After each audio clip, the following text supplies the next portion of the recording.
hapon. Ako po si Boy. And welcome to welcome Glyza and Gabby!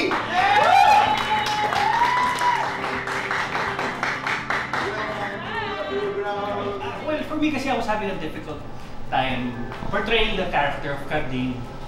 Tapos, every time Glyza's on the set, parang, bakit ang gaang-gaang? Kaya kong, kasi I play a gay father there. So every time I see her sa set, natutuwa ako na parang, bakit kaya kong gawin lahat pag nandun si Glyza? So I was very thankful. So sabi ko, bigyan ko ito ng bulaklak just to say thank you. Nagulat siya.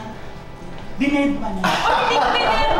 Glyza dali. Pero sa totoo lang, ito naman napapag-usapan lamang. Inisip mo ba na merong nagpaparana? Wala po. Talaga? Inisip ko lang na parang, kasi ako inisipin ko no, parang kasi parang yung time na hindi talaga ako, mahilig sa bulaklak. Hindi ako mahilig sa bulaklak. Yeah. Dati, ngayon na-appreciate ko na yung bulaklak. Yung gesture ng mga tao. Maraming awards, maraming show.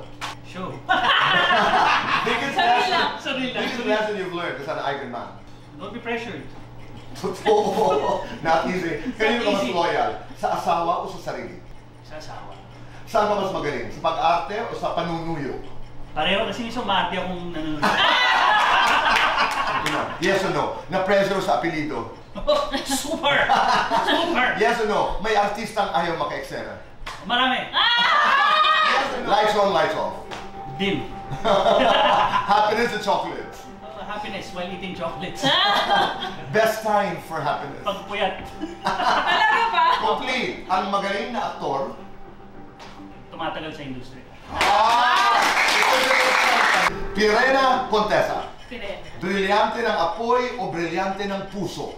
Brilyante ng puso. Yes or no? May pinagsilosan kay David? Yes. Yes or no? Na-offend sa kapwa-artista? Yes. Yes or no? Masarap magmahal? Yes. Lights on or lights off? On the grass. Happiness or chocolates? Happiness. With Irish coffee. With Irish coffee. Best time for happiness? Every day. Wow! Kung kanta ang buhay mo, ano ang title?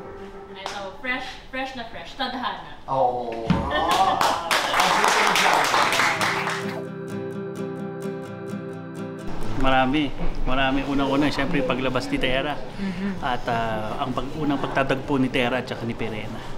Oo, at syempre, paano ba namin kakalabanin ang mga mini-ave? Dahil masyado na silang maraming panggugulo na ginawa sa Encantadia. Paano ba namin mababawi ang mga brilyante? Kasi lahat na nasa mga taga-mini-ave, di ba? Yes. May revelation naman sa dulo. So, abangan. Yun ang pinaka dapat yung abangan. Nag-uumpisa pa lang po tayo, mga warka. Yeah. Umpisa pa lang.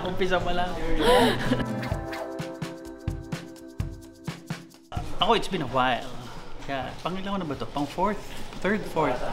And it's always a pleasure and it's always been an honor to be guested here sa Fast Talk, Tito Boy. Hindi ko na mabilang eh. Yung huli kong guesting dito, pula pa yung buhok ko eh. Ngayon, itim na. Tapos humaba na, guys. Ngayon, damit naman ang pula. Tapos nagsama pa ng bodyguard.